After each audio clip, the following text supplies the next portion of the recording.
Welcome to centroid civil engineering coaching centre. আমি সৌরভ বসু রয়েছি তোমাদের সঙ্গে। প্রত্যেকে আমার আন্তরিক ভালোবাসা এবং শুভেচ্ছা নেবে। প্রথমেই কংগ্রাচুলেশনস জানাবো যারা আমাদের কেএমসি এসেই 2025-এর যে পরীক্ষা হলো তার রিটেন কোয়ালিফাই করেছো, যারা তাদের প্রত্যেককে ওয়ান্স এগেন কংগ্রাচুলেশনস এবং আমার দিক থেকে আন্তরিক শুভেচ্ছা। তো তোমাদেরকে একটা কথা বলবো যে তোমাদের হাতে খুব কম সময় রয়েছে, মানে দিন 10-15, কারোর ক্ষেত্রে 15 দিন, কারোর ক্ষেত্রে 10 দিন। তো এই টাইমটাকে খুব শর্টলি কাজে লাগাও। কয়েকটা জিনিস আছে, যেমন 1 নম্বর হচ্ছে যে নিজের পার্সোনাল কি কি বিষয় আমি বলবো, কি কি বিষয় বলবো না, তার একটা ডিটেলস লাগবে। আমি কোথায় থাকি, সেখানকার কিছু যদি ইম্পর্টেন্স থাকে, সিভিল ইঞ্জিনিয়ারিং স্ট্রাকচার রিলেটেড হ্যান ত্যান, বা কোনো ঐতিহাসিক ব্যাপার আছে তোমার বাড়ির কাছাকাছি কোথাও, তাহলে সেই জিনিসগুলো কি কি। তো দ্যাট ইজ গেল একটা দিক, যে পার্সোনাল দিক, বাড়িতে কে কে আছে, কি করেন, বাবা কি করেন, এটসেট্রা।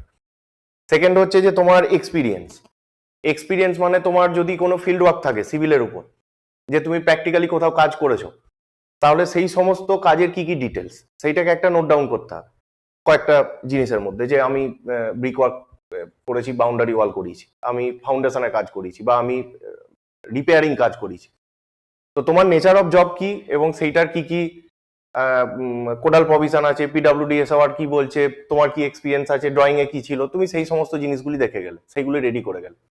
তাহলে এটা গেল দুটো দিক। তাহলে থার্ড হচ্ছে যে তোমার ধরো এনি সাবজেক্ট, এনি টপিক তোমাকে জিজ্ঞাসা করা হতেই পারে। তাহলে এই 10 দিনে কি এখন 10টা সাবজেক্ট রিভিশন দেওয়া যাবে? দেখো, যারা তোমরা এখন এটা রিটিন কোয়ালিফাই করেছো, আমি বিশ্বাস করি যে তারা এইরকম কন্ডিশনে আছো যে চাইলে একদিনে 2-3টে সাবজেক্ট ওভারঅল চোখ বোলাতে পারবে। মানে থিওরি পোর্শন গুলো, জাস্ট কনসেপচুয়ালি যেগুলো, কোনো এমসিকিউ দেখার দরকার নেই। তাহলে সেই জিনিসটাকে একবার কভার করে যাও, যে সব সাবজেক্টগুলো একটু চোখ বুলিয়ে গেলাম, আমার যা তথ্য রয়েছে সেটার উপর একটা স্ক্যান করে গেলাম কুইক। তাহলে এই 3টে জিনিস গেল। ফোর্থ হচ্ছে যে তোমার একটা জিনিস যেটা করতে হবে, যে নিজের সাথে একটু কথা বলতে হবে, যে আমাকে যদি এইটা কোশ্চেন করা হয় তাহলে আমি কি উত্তর দেব।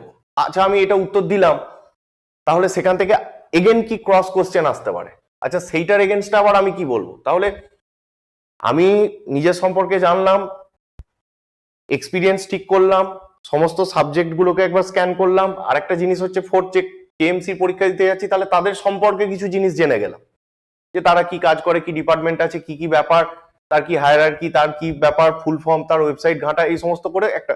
তাহলে এই সমস্ত যা কিছু জানলাম, এইটার একটা মানে সবকটা জিনিসকে নিয়ে নিজের সাথে একটা ইন্টিগ্রেট করতে হবে। এই ব্যাপারটা আমি বলছি, নিজের সাথে একটু কথা বলতে হবে।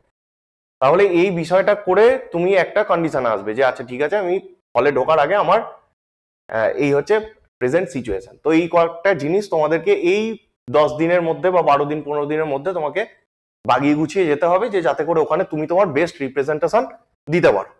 তারপরে কার কি রেজাল্ট হবে সেটা পরের ব্যাপার।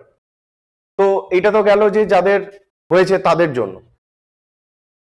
যাদের হলো না, ধরো 2 নাম্বার, 1 নাম্বার, কেউ 5 নাম্বার, জাস্ট এইটুকু মার্কসের জন্য যারা কেটে গেছো, তো আমরা যেটা স্টুডেন্টদের থেকে, দেখো কোনো তো কাট অফ দেয়নি। এবার স্টুডেন্ট ফিডব্যাক থেকে আমাদের যেটা ইন্টারনাল যা ডেটা আমরা পেলাম, তাতে করে আমরা যেটা বুঝতে পারছি, মোটামুটি 164, 165 বা তার থেকেও প্লাস মাইনাস 2-3 এরকম একটা মার্কস, মানে 165 প্লাস মাইনাস 2 or 3 এরকম কিছু একটা গেছে।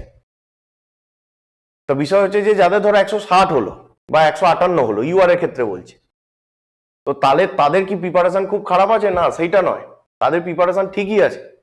সামনে যে ধরো এনকেডি এর পরীক্ষাটা হয়ে গেল, এইরকম ধরো আরো এমএসসির কিছু পরীক্ষা বেরোচ্ছে। আজ যেমন তোমার ইয়ে বেরিয়েছে, এই কাটোয়া, তারকেশ্বর, তারপরে তোমার আগে ওই পাথরচাপুরির একটা পরীক্ষা আছে, চ্যাংরা বাঁধা বোধহয় এটা একটা আছে। তাহলে এইগুলো একটা নেট প্র্যাকটিস হচ্ছে।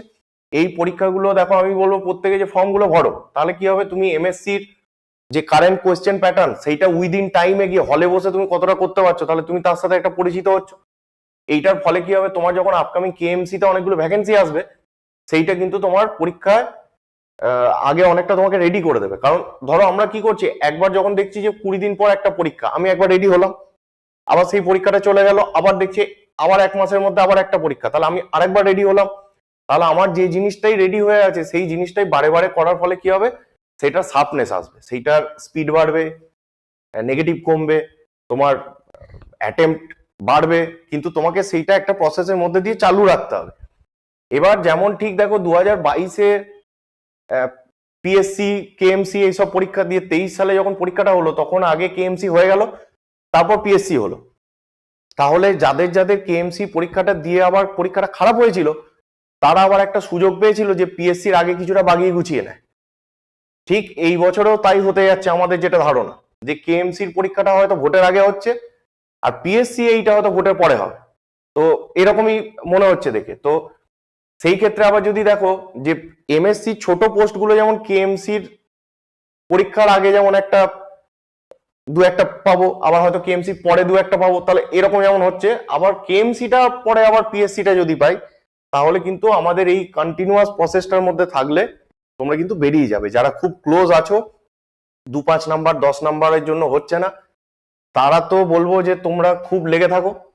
আর যারা একটু পিছিয়েও আছো যে আমি অতটাও করতে পারছি না স্যার, তাদেরকে আরো খাটতে হবে।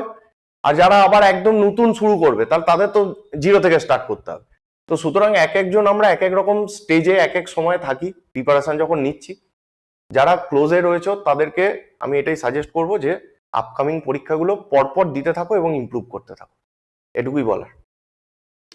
এবার আমাদের এই যে কেএমসি এসএইচ যে তোমার রেজাল্ট আউট হলো রিটেনের, এইটায় আমাদের মোটামুটি 50 নিয়ার অ্যাবাউট স্টুডেন্ট কোয়ালিফাই করেছে রিটেনে।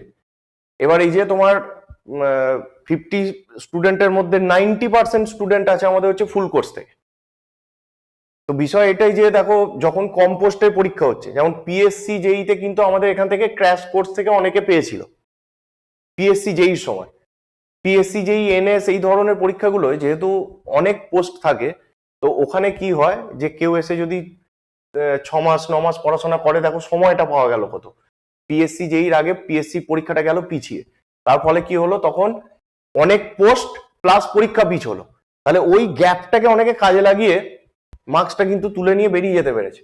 কিন্তু যখনই ধরো কম পোস্টের পরীক্ষা হচ্ছে তখন কিন্তু দেখা যাচ্ছে যে ক্র্যাশ কোর্সের সেই সাফল্য কিন্তু থাকে না। যখনই কম পোস্টের পরীক্ষা, একটু হায়ার লেভেল পরীক্ষা, তখন দেখা যাচ্ছে যে ফুল কোর্সে যারা কন্টিনিউয়াস রয়েছে, যে পড়াশোনাটার মধ্যে রয়েছে, রেগুলারিটি মেনটেন করে এবং সে তার প্রত্যেক দিনকার প্র্যাকটিস ঠিকঠাক রাখছে, মকগুলি দিচ্ছে রেগুলারলি, তাদের মধ্যে থেকে পাওয়ার যে প্রবণতা সেইটা অনেক গুণ বেশি।